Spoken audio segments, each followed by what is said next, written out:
Charles Love is the author of this piece. He's an assistant executive director of Seeking Educational Excellence. And this piece was adapted from a publication called City Journal. A headline, the piece, What Woke Whites Get Wrong About African American Priorities. And let me share with you some fascinating pull quotes here, because they'll answer your question out there, Edward. This month's protest started out as a black movement against police brutality, but not anymore. They have a totally different look now. In many cases, it is whites who've taken over the protests, and that didn't take long.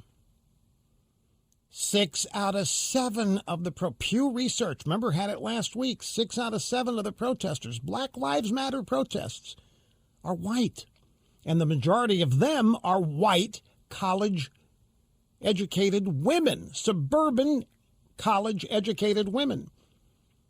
And they apologize for their white privilege. You ask, how do they know anything about African Americans' standard of living? They're told that their existence, that their economic standard of living is because of white privilege. It's because they have denied African Americans. The country has denied African Americans. They're saying economic opportunity. They've literally stolen from whatever they can lie about, they do. They apologize for white privilege. Celebrities, athletes, corporate America followed suit. Portland's police chief resigned, asking to be replaced by a black man. The CEO of Chick-fil-A urged whites to shine the shoes of black people to show a sense of shame. But why now? Why now, Mr. Love asks. Well, to find out, I had to hear what whites were saying. So I listened to the protesters. I talked with my white friends. I read articles and social media posts. What I found was that white people were overwhelmingly depicting black people as desperate, as defeated, as incompetent, as impossible, with no way to pull themselves out of their misery. Now, folks, I have to tell you that this is exactly the way the civil rights liberals all the way back to the 50s and 60s saw African Americans and continue to see them to this day.